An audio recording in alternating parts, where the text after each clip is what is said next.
first, Nigerians think that they have problems. But to me, it is not true that Nigeria has problems. It's the world that has problems. Why do I say so? Nigeria is the protector of the world. Nigeria is the savior of the world. That is the way God sees Nigeria. And that is why Nigeria has to awaken to their responsibility, because to those who much is given, much is expected. Look at Nigeria's background. The pyramids of granite, the cocoa, the rubber, then the oil. Not to talk of the ores that are bound in Nigeria. What of the Nigerian himself?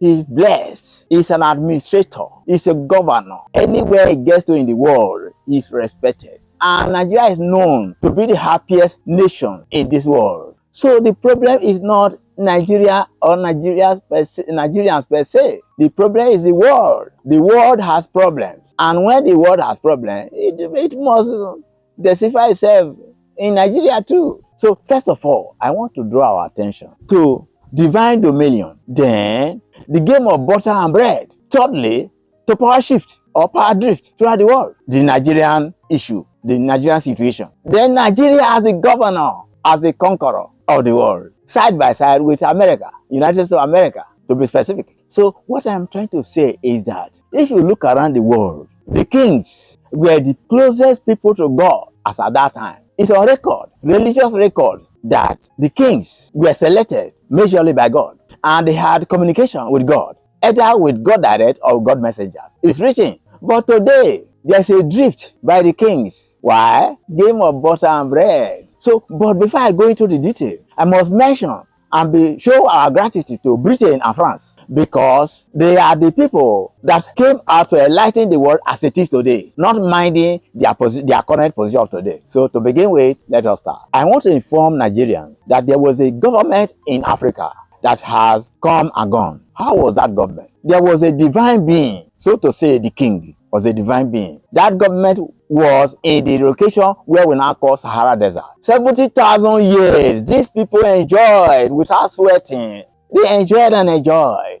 But what happened? Disobedience. This is the case of Nigeria. Disobedience led the great king to withdraw into the invisible. So that we can get to the clue of what we want today, we'll leave that government. That government rose to its peak when the king saw that the respect for God had been abandoned. The power drifted to Egypt. You will remember that the kings, Pharaoh, Anaten, was in communion with God. Pharaoh Anaten. And look at that tenure, the pyramids, and so many heavy things started in Egypt. What happened? The same disobedience came about. Then, gradually, power left Egypt, went to Italy. We will try to picture all these things on the atlas for you to see. So, the power left Egypt and lodged itself in Italy. Italy, small Italy as it was as at that time, became the ruler of this world, and even regarded the British Parliament as at that time as laggards, barbarians, people who threw shares in the National Assembly. That was what the Italians were calling the British Parliament, to tell you how Italy was the power of the world as at that time. So it continued. But suddenly, the power drifted from from Italy. And Britain and France became the order of the day. The era of colonization started. They invaded Africa and took many parts of Africa. France taking its own. Britain taking its own. Well, that was good enough. To the time that slaves were bought and transferred to America. Because of what? Because of butter and bread. Human beings were lifted as slaves. You can imagine the derogation that took place. You see, so Britain and France enlightened the world, so to say, as I'm saying. So what happened? They colonized. Now, while the power was going on, unknown to them, Germany, by Hitler, decided if Britain and France, small Britain and France, can harness Africa, then he is going to harness the world. That was what led to the World War that took place. Why? Because there was a divine power in Germany.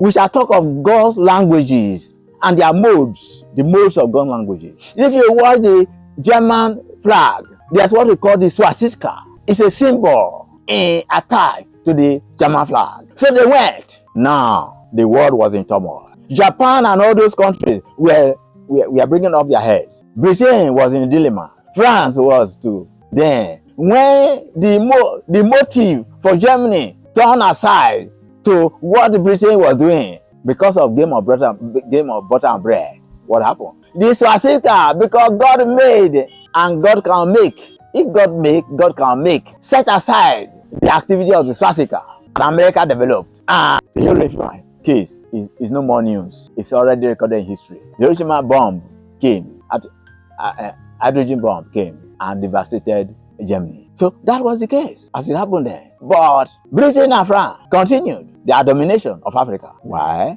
Because they wanted food for themselves and for their citizens. They wanted all it takes to be human. They wanted all. So when they got to Africa, they saw the food basket of the world and they say, oh, they cannot go.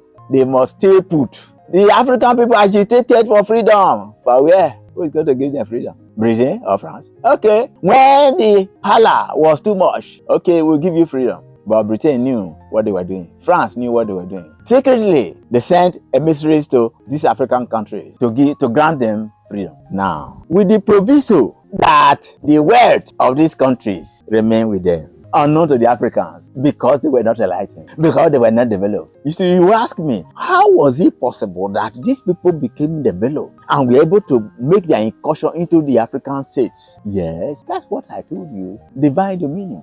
They had spiritual knowledge. They had spiritual motivation. They had spiritual power. You can imagine somebody all the way into the Atlantic Ocean and landing in Africa. Was he ordinary as at that time? When my father, when I was in the early 50s, when I was born, we were still using ordinary cloth with palm oil, with a broken pot as our lantern.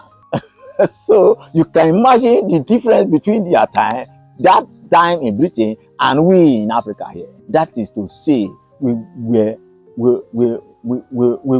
at the very low ebb of understanding. We were primitive, we were timid. So they were able to harass us the way they like because of that motivation, that spiritual background they had. So instead of using it to empower the people in Africa, look, we are partners in progress. They didn't do that. They made provisions for the wealth of Africa to remain with them.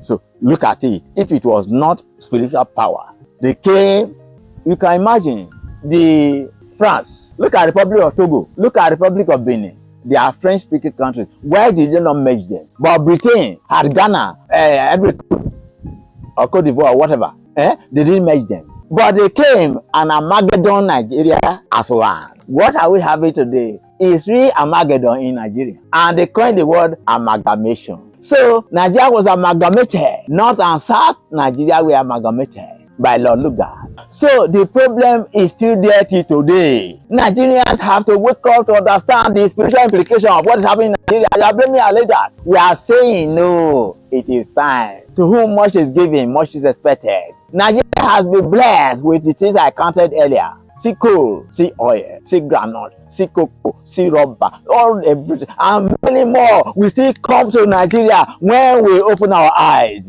to do the right thing. So in a nutshell, I'm saying that there's something lacking. I'll give you one example. When the British came, they gave us their coin. We had farthing, half penny, thorough, 3 pence, 6 pence. Look at what was inside those coins. There's a 6-pointed star that is inside there. Look at it where.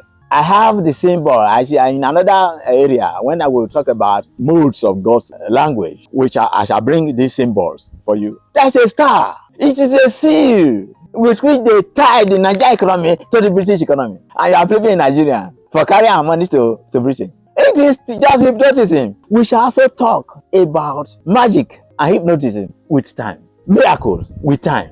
But let us finish what we are trying. I want to narrow the Nigerian mind to something that is lacking. It is there, but we don't use it. The power God has granted us, we don't use it. I want Nigerians to awaken from crime, anger, hate, criticism, condemnation, judgment, blame, etc. Those are material for the timid, primitive people. Nigeria is rising to a higher level. Tolerance is the beginning of that level. So if you look at that symbol, you can imagine a small red something. When you go to court and you are going to sign any paper, they put a small red something on that thing. It's a seal. Take that paper anywhere in the world. When that small red something is seen, what happens? People are afraid of that seal, because if you go to court, if you go to court and you go against what is on that paper, you are gone. You are likely going to enter into prison. So in like manner, the British use that seal. It's an important God seal. It's an important God material, God weapon. God has tools during his creation. These are parts of the tools. So the British used it against Nigeria, hypnotized Nigeria, to make sure that they gave us independence without the economic freedom. After all, are they not Nigerians? They are my people. British man says, let them take the money, they will send it to us. And is it not true? One government has come, Britain will declare, a government official stole money and deposited in our banks in Switzerland, somewhere, this, that. Oh, we return the money. They know why they are doing so.